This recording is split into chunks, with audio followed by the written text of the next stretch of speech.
Chapter 17. Tama. My hands had been tied securely behind my back, the strong rope biting into my wrists. I had been firmly hauled along for a while with no idea who my captors were or where I was going. I heard horses shifting ahead of us, and I was lifted up and tossed onto some type of wagon. There was another thud next to me, and then, without further hesitation, the cart started rolling away. It was pure misery. My hands stung from the fall earlier, my back ached from the pounding I took, and the drizzling rain made everything feel cold and heavy. I was scared and didn't know what was happening. I didn't know what happened to Vosh or why he was kidnapped in the first place, nor did I know how Bog and Kirill were going to find us. The only good news was that I could still feel the locket around my neck. For a moment, the magic stones were safe. I could hear the clop, clop, clop of horses' hooves around the wagon, but couldn't tell how many there were. Conversation was kept to a minimum, and then only in monosyllabic mumbles. Whoever these men were, they were not into small talk. After a couple of hours, the cart stopped, and I heard someone jump off with a grunt. Suddenly, the sack was whipped off my head, and I could look around. We were on a desolate road in the middle of nowhere. As I looked around, I could see blackened trees that looked like they had been plucked clean. A fire must have ravished this whole area, though it wasn't recent. Already, new growth was rising out of the ashes. I was in the back of a wagon. Across from me, a figure lay prone and unmoving. It was Vosh. He was unconscious and bleeding. He had taken quite a beating, and I didn't know if he was alive or dead. The rain pattered lightly on the rough-hewn boards of the wagon's bed. I turned my head to see my captors. Several men had dismounted and were watering their horses at a nearby stream. Coming around the back of the wagon with the sack in his hand was the obese giant I saw confiscating my sword. "So, who you be, I wonder?" he said. "Who are you?" I countered with as much authority and courage as I could muster. "What have you done with Vosh? Why have you kidnapped me?" "Lots of questions for one who is in no place to be asking." He gave a low laugh and went off to join the others by the stream. I saw my opportunity and tried to nudge Vosh awake with my foot until I realized that he was not coming round any time soon. No wonder our captor seemed so unconcerned with leaving us alone. The giant returned with a cup of water. "Here," he said. He held the cup to my lips and gave me a drink. When I tried to resume my quest for answers, he just laughed again. After a couple more trips to the stream to get water for the horses, he heaved his massive body back up onto the front of the wagon. The other giants joined us on their horses, and he shook the reins and our travel recommenced. I was able to look around now, as they must have deemed the sack no longer necessary. The road we were on stretched endlessly through the torched countryside. The other riders looked as sparse and miserable as the land around us, as though they too went through the same fire. None of them would make eye contact with me. It was as though I wasn't even there. Though I could see better than before, I felt just as much in the dark. I must have dozed off during the monotonous journey, because I startled awake some time later, stiff and sore. The wagon was pulling into a courtyard. It came to a halt in front of a large structure made up of several towers joined together by broken and crooked walls. The only color was the gray stone, which seemed to blend into the countryside effortlessly. The riders dismounted, and Vosh and I were unceremoniously yanked from the wagon. Vosh was carried off in one direction, while I was led in another. They brought me into one of the towers, and after cutting my bonds, locked me in a small empty room. There was a tiny window about 8 feet up the wall, which let in enough light to reveal the bits of straw on the floor, and the startled rat that scurried away at an unwelcome intrusion. I pounded on the door, but its solidity mocked my efforts. I tried to look out the window, but my arms were too sore from being tied, and I did not have enough strength to pull myself up.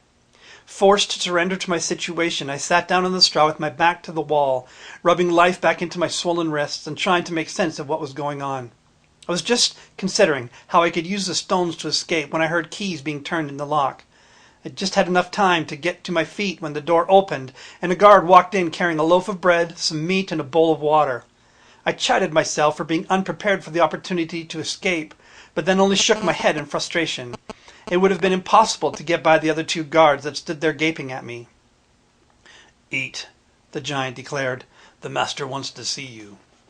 "Who is the master?" I pleaded. "What is going on? I haven't done anything." My questions were met with stoic stares. In my frustration, I kicked the wall, regretting it immediately as the pain in my foot sent me hopping in agony. The giants just continued to stare. Finally, when the throbbing receded, I grudgingly sat back down and began to eat.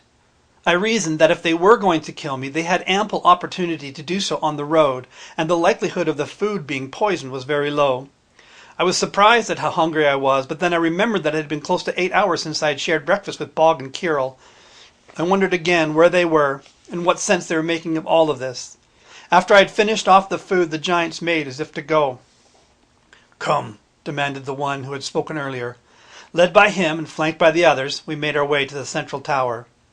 It was the largest and likely the hub from which the others extended off. We entered a large room with a very high ceiling. The room was about 35 or 40 feet across. There was a stone fireplace on the one wall with a roaring blaze emitting a considerable amount of heat.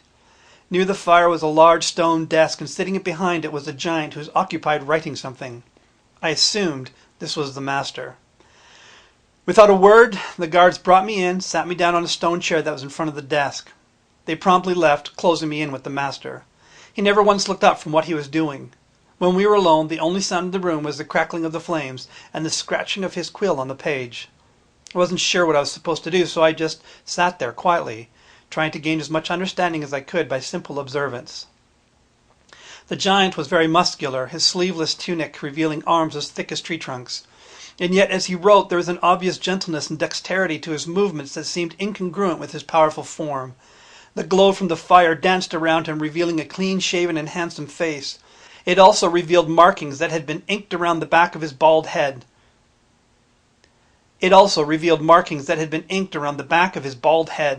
He was older than my father, but maintained an air of youthful energy. "What's your name, boy?" His voice was low and guttural, like the residual rumblings of thunder, or like stones scraping across the bottom of a massive cauldron. I hesitated, not knowing what I should or should not reveal to the stranger. He looked up at me. Steely gray eyes pierced into me as if letting me know that he was not someone to be toyed with. "Having trouble with that one?" "Camarak," I lied. "My name is Camarak." He continued to stare at me. It was like death looking at me and sizing me up for dinner. It wasn't as though he was trying to act threatening. He simply was threatening. "Camarak," he growled, as if feeling the word in his mouth. "This is what you want me to believe?" I nodded. "Why did you try to save Vosh?" "He was in trouble," I stammered. "I would have done it for anyone." "But you didn't do it for anyone. You did it for Vosh.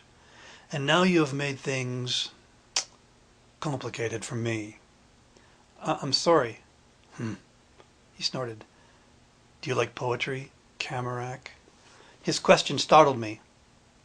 I don't know. I don't have much time for poetry." "One should always make time for poetry. It gives one a chance to see things from different perspectives, to feel and not just do." I will keep that in mind." He ignored me. "Because right now, what I want to do is kill you and be done with the inconvenience. It would be so much easier, and I have a lot going on right now. But I feel that you may be more than you seem." We stared at each other, and I knew he wasn't just talking bravado. "Do you know who I am, Camarak?" "No," I responded honestly. "My name is Tama. Have you heard of me?" Surprised, I cleared my throat. Yes, I have." He stood up to toss another log on the fire. Although the room was warm, it wasn't just the heat from the flames that was making me sweat. Staring into the fire with half-lidded eyes, he continued. "We're in the middle of something very important here in Terrace. Much has changed in the last couple of months. A new order has come, and I plan to figure into it significantly. Vosh was part of the old order, which I have been intent on purging. He has been on the run. My men were surprised at his presence in Iane Hill, but are trained to act immediately and with decisive force. Things, therefore, were going smoothly until you showed up, screaming like a madman and waving your sword. That is why you've been brought to me. But I'm interested in you for another reason." He paused. I felt a strong sense of foreboding at what he was about to say. I wanted desperately to get away from him and from the situation that I was in, but I knew that was impossible. "What reason might that be?" I asked, resigned to the inevitable. Just over a month ago, a new face showed up here in Terrace. Calls himself Tanjak. Takes over the kingship. Makes some big promises about revenge against humans and the reinstatement of giants to their rightful place of rule. Seems like he can do whatever he wants, like he's the real thing. At first it appeared to be in my best interest to side with him, but the longer he's been around, the less inclined I am to agree with that initial assessment. But what can I do? He's powerful, no doubt about it. In fact, he might be more powerful than me, and that's saying something. So now I've got a real problem on my hands. The gift horse is looking more like a cursed mule. But then he starts looking for someone. And whenever he talks about this someone, a little bit of his boldness fades, as if this someone can hurt him. I start thinking to myself that I need to get my hands on this someone because maybe I can use him and maybe my problems are solved. You with me so far? Yes, I swallowed nervously.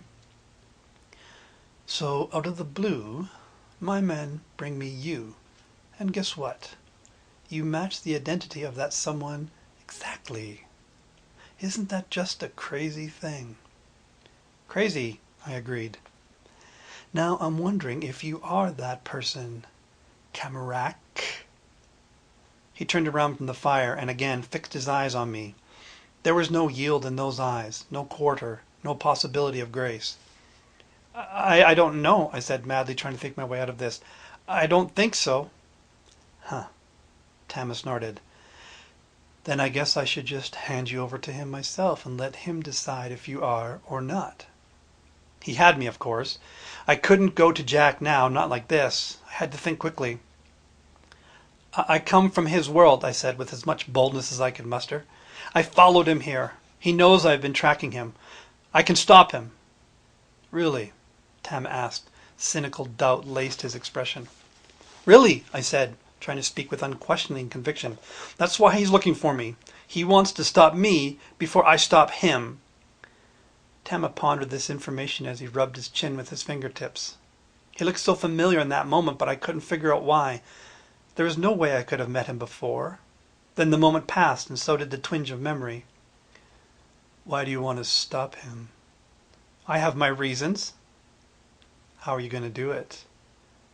I have my ways. Tama laughed, but not in a way that eased my comfort one bit. Maybe you can stop him. Maybe you can't. I don't know how you would do it, but I wouldn't mind if you did. However, it does matter to me when you do it. Tanjak has to accomplish something first. Once that is done, I can turn you loose on him. You can't keep me here, I pleaded. Oh, don't worry. I won't, he answered. That wouldn't be very convenient for me. Tanjak has summoned me and my men to a village on the end of the southeastern arm. Something strange has happened there, and Tanjak wants to investigate it for himself. But when we come back, we will go to the castle. There are some dungeons hidden in the base of it that even Tanjak doesn't know about. I will send you there to wait for the time that I feel is right. My heart and hopes fell at this pronouncement. It was said in a way that didn't leave room for discussion. He was about to continue when there was a pounding on the door and a breathless giant lumbered in. I recognized him as the obese wagon rider. What is it? Tama asked sharply, not appreciating the disturbance. He's gone, my lord. Who's gone? Voss, sir, he's gone. Tama jumped to his feet and pounded his fist on the desk. What do you mean he's gone? I thought you were guarding him. We were, answered the terrified giant. I went in to check on him and he was still out cold. I left for just a moment. When I returned, he was gone. Tama stared at the man with fury in his eyes. I watched the immense guard shrink under that stern gaze. Slowly, Tama lowered it. He took a deep breath and settled his fury. As slippery as ever, he stated. Send 2 men to track him. He may have faked being unconscious, but he can't have faked the effects of that beating. He should be easy to retrieve. I want you to find him and bring him to Tanjak's castle. I will be returning there in a couple of days. As the guard turned to go, Tama added, and send Jarl and Hrepia to me. We waited in silence. I was glad that Vosh had escaped, and I secretly wished him luck. I saw the effects of the beating and knew that he would need all the luck he could get. I wondered what he would do and hoped that he wouldn't stick around here. I didn't want him to try and rescue me alone. It would be better if he could find Bog and Kirill and let them know what happened. There was another knock on the door, and Jarl and Hrepia entered. Take this prisoner to the castle. He says his name is Kamarak. Bring him down to the lower dungeons and lock him up. Pack enough food for the 3 of you to hide out there for a week. If you're going to have to stay longer, I will send reinforcements. And I'll meet you there in a couple days. And Jarl, don't lose this one too. The guard named Jarl looked ashamed under Tama's rebuke as he came and took hold of me. My hands were retied firmly behind my back, disallowing me to make use of the magic stones. Once again I was placed in the back of the wagon. This time it was Jarl who drove the horses before the wagon. Hrepia followed behind on a huge black stallion. We didn't ride hard because of the wagon, but we did ride steady. Passing through several small hamlets and 2 larger towns without stopping, we approached Jack's castle just as night was starting to settle in. We stopped just long enough for Jarl to cover my head, and then we approached the gate. We stopped again as we were hailed by the castle guards. Jarl called back some message, likely some type of password, though I couldn't make out what he said, and we started moving. We weren't deterred any more after that. A short time later, the wagon came to a stop for the last time. The 2 giants pulled me off the wagon, but left the sack over my head. I found myself being led up some stairs and then inside the castle. There was a series of turns and stairways, mostly leading down, and then at last the sack was removed from my head. I was in a dark room with a single door leading into it. This time the ropes were not removed from my wrists as I was locked in the cell. I sank down to my knees and then over onto my backside, my movements awkward and unsteady. So at last I was in Jack's castle. Somewhere near here was the 3rd and final stone. All I had to do was escape from the cell, elude the guards, find the lost stone, decipher the combination, stop Jack's wicked plan, and save the world. I rested my head on the floor. I felt about as far away from completing my goals as I did that first day when I met Jack in the threshold. I fell asleep that night trying to conceive of a plan that might give me any forward momentum in achieving my objectives.